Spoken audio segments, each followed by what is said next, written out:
पण फक्त तुम्हाला ओळखता आलं पाहिजे. एक सर्कस होती. आता शेवटचं उदाहरण. आणि त्या सर्कसमध्ये वाघ सिंहाचे प्रयोग चालायचे. आणि ते वाघ सिंहाचे प्रयोग पाहायला लोक गर्दी करायचे. तुमच्यासारखा एक लहान मुलगा एक कुत्र्याचं पिल्लू घेऊन, नीट ऐका, तिकडे नका बघू, इकडे बघा. लहान मुलगा ते कुत्र्याचं पिल्लू घेऊन सर्कसच्या मॅनेजरकडे गेला आणि म्हटला, हे वाघ सिंहाचे प्रयोग बंद करा आणि उद्या या पिल्लाचा प्रयोग करा. सर्कसचा मॅनेजर म्हटला, लोक वाघ सिंह बघायला येतात, तुझं हे कुत्र्याचं पिल्लू कोण बघेल? तो म्हटला, हे विशेष पिल्लू आहे. म्हटले काय? म्हटले ते सुंदर पियानो वाजवत. त्या पोरानं बॅगमधनं पियानो काढला, त्या पिल्लाच्या समोर ठेवला आणि ते कुत्र्याचं पिल्लू सुंदर पियानो वाजवायला लागलं. सर्कसचा मॅनेजर म्हणला, उद्या पहिला प्रयोग या पिल्लाचा होणार. दोघांच्या गप्पाच सुरू होत्या. तेवढ्यात एक मोठं कुत्रं आत आलं, त्या पिल्लाला असं दातात उचललं, जोरात पियानोवरती लात मारली आणि दातात उचलून त्या पिल्लाला रागानं घेऊन गेलं. त्या सर्कसच्या मॅनेजरनं विचारलं, हे कोण आहे आणि एवढा राग का? त्या पोरानं सांगितलं, ये इसकी माँ है और इसे डॉक्टर बनाना चाहती है. आपल्याकडे नियम आहे का?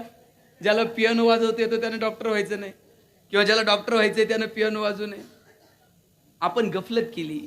आपल्या आनंदाच्या जागा कोणत्या? आपल्या करिअरच्या जागा कोणत्या? केवळ मार्कांपाशी न अडकता स्वाभिमानानं जगता येईल का? बाळांनो, याचा विचार करा. जिजाऊंनी संभाजीराजांच्या हातात 2 समशेरी दिल्या आणि सांगितलं, राजे तुम्हाला लढलं पाहिजे. संभाजीराजे तक्रार करतात, आबासाहेब, आऊसाहेब आमच्या हातात तलवार देतात, ढाल देत नाहीत. आऊसाहेब सांगतात, परिस्थिती बदलली आहे, बदलत्या परिस्थितीनुसार जर तुम्ही बदलला नाहीत तर आपण टिकू शकणार नाही.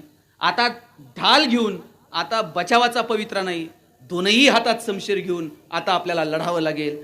काळ आणि वेळेनुसार कसं बदलावं हे जिजाऊ साहेबांकडनं शिकावं. बाळांनो, तुम्ही जर काळ आणि वेळेनुसार बदलला नाहीत तर आपणही बाजारात टिकू शकणार नाही. हा कॅमेरा कोणत्या कंपनीचा आहे? कुणाचा आहे कॅमेरा? कोणत्या कंपनीचा आहे? सोनी. आता कॉडॅक बाजारात आहे का? नाही. इथे जे मागं बसलेत ना फेटे घालून, या सगळ्यांच्या लग्नाचे अल्बम चेक करा. सगळ्यांचे लग्नाचे अल्बम कॉडॅकवरती काढलेले आहेत. आता कॉडॅक बाजारात आहे का? केवळ आणि केवळ डिजिटल टेक्नॉलॉजी स्वीकारली नाही, कॉडॅक बाजारात नाही. आणि त्या कॉडॅकचा असला रुबाब होता, त्याच्यात रोल असायचा, 36 फोटो निघायचे. नवरा नवरी हार घालायला आणि फोटोग्राफरचा रोल संपायला. आणि 6-6 महिने अल्बम मिळत नव्हता. फोन केला ना, फोटोग्राफर म्हणायचं ते धुवायला दिलेत.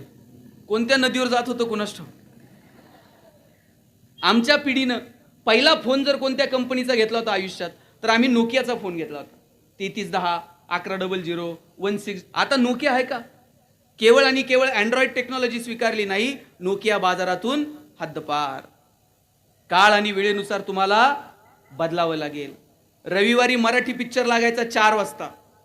धूमधडाका, थरथराट, लक्ष्मीकांत बेर्डे, अशोक सराफ, आणि मध्ये एक जाहिरात लागायची.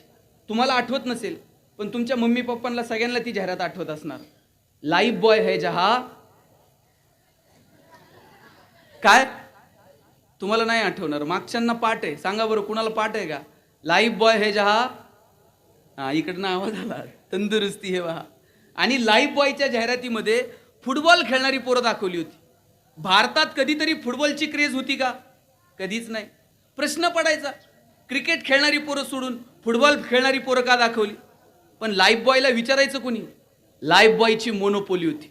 लोक दुकानात जाऊन साबण द्या म्हणायची, साबण द्या नव्हती म्हणत, लाईफ बॉय द्या म्हणायची. पण त्यानंतर लक्स मार्केटमध्ये आला. इकडे राजा हिंदुस्तानी पिक्चर हिट झालेला, करिश्मा कपूर एकदम फॉर्ममध्ये होती आणि लक्सनं करिश्मा कपूरला ब्रँड अँबॅसेडर केलं. आता लक्सनं करिश्माला ब्रँड अँबॅसेडर केल्यावर फुटबॉल खेळणाऱ्या पोरांकडे कोण बघतंय का? लक्सनं मार्केट कॅप्चर केलं. आता लाईफ बॉयला कळलं, काळ आणि वेळेनुसार बदलावं लागेल.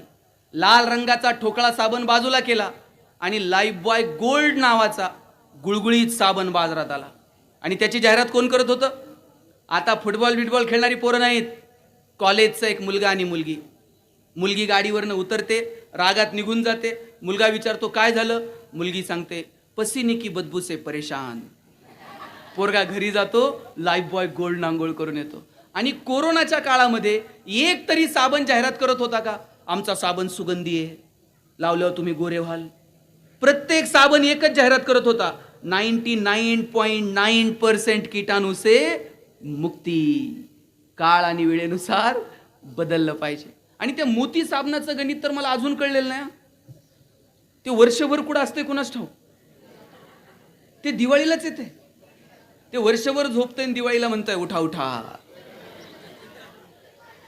गरीबातला गरीब आणि श्रीमंतातला श्रीमंत माणूस मोती आंघोळ केल्याशिवाय त्याला दिवाळी साजरी केल्यासारखं वाटत नाही.